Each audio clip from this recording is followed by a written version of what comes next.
500 रुपया का नोट पड़ा हो तो आपके पैरों में फेविकोल चिपक जाएगा, आगे नहीं बढ़ सकते। 500 का नोट आपको हिला देगा, आप ऐसे हो गए बार बार, और फिर आसपास देख के धीरे से उठा लो।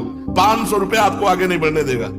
अगर 10-20 नोट 500 के पड़े हो और आसपास कोई हो ना, और आपको फिर उनको क्रॉस करना हो, निकल जाना हो वहां से, फिर आपकी परीक्षा होगी कि आप कितने बहादुर हो कि आप उनको रौंदते हुए निकल जाओ। उनका कोई महत्व ना हो, जैसे रद्दी कागज ऐसे तुम्हें, लेकिन ऐसा नहीं होगा।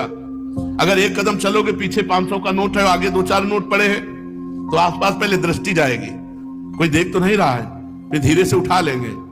भले हम वो कहीं दान पेटी में डाल दें, लेकिन उठा जरूर लेंगे। क्यों उठा लिए? क्योंकि महत्व है, धन में महत्व है, भोगों में महत्व है। तो ये कहने की बात अलग है कि अरे भाई हमें स्वर्ग के सुख नहीं चाहिए, हमें मोक्ष नहीं चाहिए, हमें प्रेम चाहिए।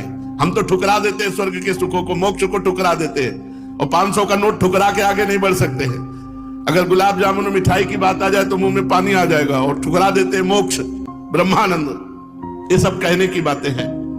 स्वर्ग के दिव्य दिव्य भोगों को ठुकरा सके ऐसा भगवत प्रेमी महात्मा ही केवल होता है। नहीं, एक अप्सरा उतर आती है तो बड़े बड़े ऋषि मुनि जो है ना भ्रष्ट हो जाते हैं, अपनी स्थिति से गिर जाते हैं। और मोक्ष सुख तो बहुत बड़ा सुख है, भगवान के प्रेमी जन उसे ठुकरा देते हैं। मोक्ष सुख को अगर कोई ठुकरा पाया तो भगवत प्रेमी महात्मा, जो अभी स्वर्ग के सुख जानते नहीं। अब जैसे पहले ऋषि मुनियों के पास जो है अप्सराएं आया करती थी, बोले अमुक ऋषि के पास, जैसे विश्वामित्र जी के पास बोले मेनका जी आई, उनके पास अमुक आई। अब नहीं आती है, जरूरत है नहीं। वो तो जो समस्त इंद्रियों पर विजय प्राप्त करके मृत्यु लोक के समस्त भोग प्रणाली को रौंद दिया और हेरा नहीं उनकी तरफ, तब दिव्य लोकों की अप्सराएं उनके सामने आती है। यहां दिव्य आने की जरूरत है नहीं।